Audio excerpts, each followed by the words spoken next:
Ассалому алайкум ва раҳматуллоҳи ва баракатуҳ. Рӯзи ҳаматон ба хайру шодӣ бошад. Иншалло ки ҳар яки шумо хуб ҳастед. ҳозир муҳаммаҷон оварда садикда мондум.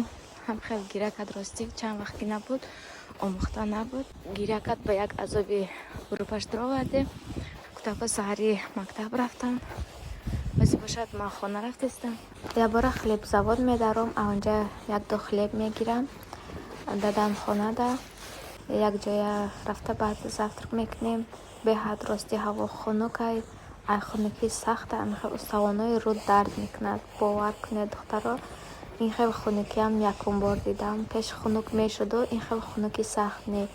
Ёки мо ай Тоҷикистон омадем, унҷа гарм, инҷа дар назармон чӣ қадар хунук метавад, ёки имсол беҳад хунук шуда. барои обеда макарон ош мекунем. Дадам ка шавҳармам хонада, барои ми гуфтем ки камтар макарон ош кунем. Бо питсарам кардестам барои кӯдакҳои мактаб биёянд питса хӯранд. Хай мо макарон ош мехӯрем. Ман барои макарон ош сабзӣ, картошка, пиёз, гӯшти мурғ катӣ кардестам. Ҳамаша мехел таф метиҳем. Инам макарон оши моам тайёр шуд. Ман макарони ранга катӣ кардам. Аку ҳама метавонад тарзи тайёр кардани макарон оша. Барои ҳамин полнистӣ нишон надодам. Картошка агар ки дозӣ, ҳамон макарон ош ба мазза рост меояд. Ман постоянно ҳамин хел мекунам. Вақте ҳаст ки боз бе картошка кунам. Ана питсаҳои мо тайёр шуд. Ман ай Тоҷикистон колбаса овардам. Барои фақат питса гуфтум. Авая мондагим ҳар дафъе ки питса карданӣ шудум, ай колбаса истифода мебарам. Аку дадам ино намехӯранд колбаса. Хай барои кӯдако кардагим ина. духтаро имрӯз рӯзи зодрӯзи Микаилҷон будай. Мехел сиёмка карда барои ман партофтам ва хостам ки камтарам бошад дар канали худам монам. Бинед чӣ хел дастархони зебо мода кардиянд, бо ана мехел торти зебо сурати Микаилҷона мондиянд. Афсӯс ки мо дар ден ражденияш набудем. Вақте ки мо омадем, ден раждени ино ҳам сар шуд. Иқай дигам тоқат мекардем, якбора ден раждениша мегузарондем, баъд мерафтем. хай хулас дар насиби мо набудай. Хай Микаилҷон худоҷон ҳазор сола шавад, бачаки қори Қуръон шавад. Беҳад хурсанд шудам ки як солам бошад, калон шуд. ана мехел ҳама ҷоя оро додагиянд. хай ҳамин иқаиқа ман да партофтам. ман то чени метонистагим дар ҳамин видеои худам мондам. ҳама хешу таборо рафтанд. модарҷонам кати апом ҳама каса рафтанд, фақат мо набудем. Дераждени хай нағз гузаштак. Хай насиб бошад ягон вақти дигар равем. Мумкин дар дераждени Халиҷон мо бошем, баъд дераждени Халиҷон мерем. хай хулас ана мехел беҳад дастархони хушрӯ, чизои зебо омода кардиянд. ин торти Микаилҷон. ҳозир бошад торти апама нишон метиҳам. ана мехел апам як камтар торт пухтиянд, торти мошинча. мандам роҳӣ кардан шудаби ки манам дар видео монам. Беҳад торти хушрӯ тайёр мекунанд ва ёи пухтупазҳои хушрӯ доранд. ҳар як маъракаву ҳар як ҷо раванд, ана мехел ай худашон пухтупаз мекунанд, мегиранд, мебаранд. мо дераждени духтарчашда торти кукла бурдем ва ино бошад дар дераждени Микаилҷон ана мехел торти мошинча тайёр кардестиянд. бо синимат кардам, мандам партофтам. ман дидам ки видеои нағз ва гирифтам камтараша мехел дароза обрезка кардам, дар канали худам мондам, то ки шумоям бинед. Беҳад ҳунарҳои зебо дорад апаи ман.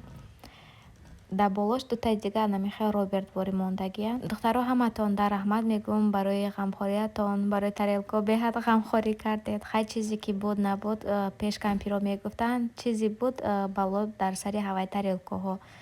хай дар насибамон набуда, лекин ман ба тамоми чӣ печондагӣ будам. ман ба ҳама чӣ вая печондам, даже ҳамин зинаки стекло дорад гуфта задагӣ буданд.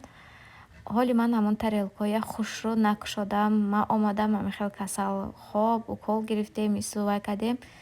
бовар кунед ҳамоное ҳозир ман нигаҳ накардем. ҳамин як тарелкаоша дидам ки ҳамихел майда шуд. вошам аҳамият надодам. ҳозир бо ки бекортар шудам, ҳамаи вая ба шумо нишон метиҳам. неки ман тамоми чӣ кати печондагӣ будам. барои ҳамин ман либосаша гирифтам, шумо нишон надодам ки хай бо чӣ хеле либос дорад. бо мегӯянд гап мегӯянд ки ин хел кунед гуфта хай хулас анамин хел. Духтаро хай ҳеҷ гап не, чизе буд ҳамон сари ҳавайда. Бо имрӯз як хабари хуш дорам. имрӯз письмои ма омад. Акнун ман метавонам ки пули худамро гирам.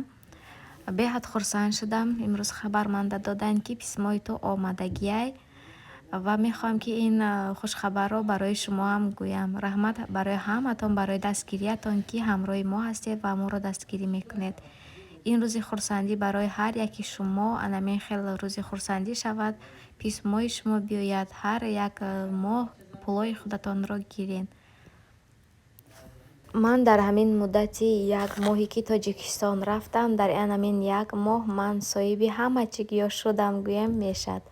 ин як рӯзи хурсандӣ буд духтаро. дар ин як моҳ ҳам соатҳои ман буд шуд, ҳам монетизатсияи ман хуш шуд, ҳам ман дар ин як моҳ қариб $200 кор кардам. бо письмои маям омад. инами хел рӯзи хурсандӣ буд. барои ҳар яки шумо анамин рӯзи хурсандӣ насиб гардонад духтаро. мана духтаро даже либосош кати анамин хел мондагиай. чизои кӯдако дар кори буд гирифтан, дигарош ҳамин хел мондагиай. ин аз нафи стеклош. ҳар якча ман анамин хел печонда будам либосо кати толка анамин посудоҳое ки тарелкаҳои майда чоя ма коробкаш ҳуй накарда ҳамаш анамин хел печондам. дигароша ҳар як тайвая скилёнкакҳои анамин хел хафак борин ҳаст. анамин халида печондагиам ҳар як тайвая бо ҳамин коғазҳои худаш кати печондагӣ будам. кадомиш ки печонда будам ҳаваё саат омадагиян. кадомиш ки ҳамин напечондам ҳаваё майда шудагиян. салом апаҳо ва хоҳарони азиз, шуморо ба кор даъват мекунем. кор дар хона ба воситаи интернет, ба воситаи телефон мебошад. дар хона дар пеши фарзандои худ нишаста кор мекунем. мо берун намебароем, бурда савдо намекунем. кор худаш таварабарот мебошад. ба воситаи интернет, ба воситаи сайтҳо мо ҳам клиент метавонем ёфтан, ҳам метавонем ки одам ёвем ҳамроҳи мо кор кунанд. ман Таманно, директори компания Faberlic, қариб 8-9 моҳ шуд ки дар анамин компания кор мекунам ва маошҳои нағзам мегирам ва мехоҳам ки духтаракҳои чахонро ба кор даъват кунам ҳамроҳи мо омада кор кунанд.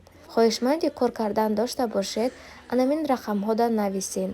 тарзи омӯзондани кор, тарзи кор кардан, регистратсия кардан, ҳамаш бепул.